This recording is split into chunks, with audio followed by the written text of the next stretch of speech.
To get to the other major decision coming out of the Supreme Court today. This one involves transgender athletes in women and girls sports. Here's the outcome of that ruling. States can ban transgender athletes from competing on girls and women's sports teams. CBS News correspondent Jared Hill reports that now 29 states get to keep that law in place. The Supreme Court consolidated two cases involving transgender athletes from Idaho and West Virginia and ruled in favor of the states, upholding bans that prevent those students from participating in girls' and women's sports in public schools and universities. Justice Brett Kavanaugh wrote the majority opinion, saying the question is whether Title IX permits schools to maintain women's and girls' sports for biological females. The answer is yes. What they're looking at is their Equal Protection Clause case law that applies based on sex-based discrimination, and they're saying that these types of laws satisfy that level of scrutiny. Kavanaugh's opinion acknowledged safety and fairness concerns from the states on behalf of women and girls, but he also wrote, no student athlete on either side of the issue, whether a biological female or transgender, deserves to be ostracized or vilified. Justice Sonia Sotomayor wrote an opinion narrowly concurring with the majority on Title IX, but dissenting on equal protection. She wrote that unresolved factual questions prevent the court from assessing the merits of BPJ's equal protection claim at this time. I think what they're doing is teeing up these future cases and trying to buttress some arguments on behalf of the trans community in other contexts.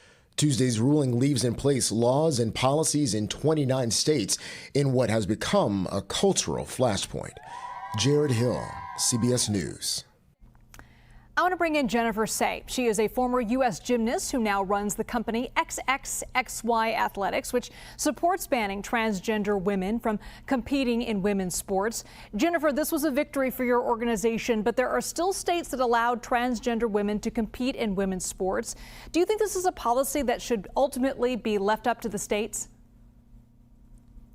I don't, actually. I would look at today as a win. We won, but we're not done. I think girls and women in the 23 states that do not have laws on the books protecting women's sports, I think those girls and women deserve fair competition as well.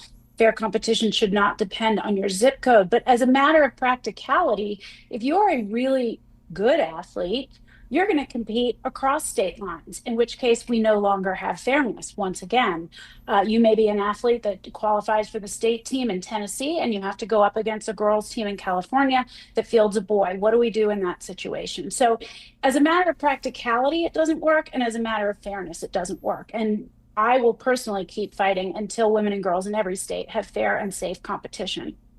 The president of the NCAA testified before Congress in 2024 that he knew fewer than 10 transgender student athletes among the over 500,000 athletes total within the NCAA.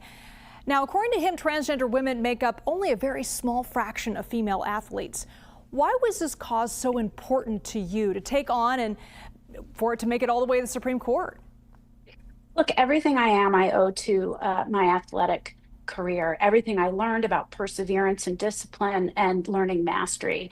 And girls work way too hard. And I think Kavanaugh wrote this so well in the decision. We work way too hard not to have fair competition. Why should young girls be asked to bear this burden of unfairness for boys competing in their sport? It isn't true what Charlie Baker said from the NCAA that there are only 10. In fact, more than 50 males have won state competitions at this point, stolen those roster spots, those podium spots, those trophies from girls.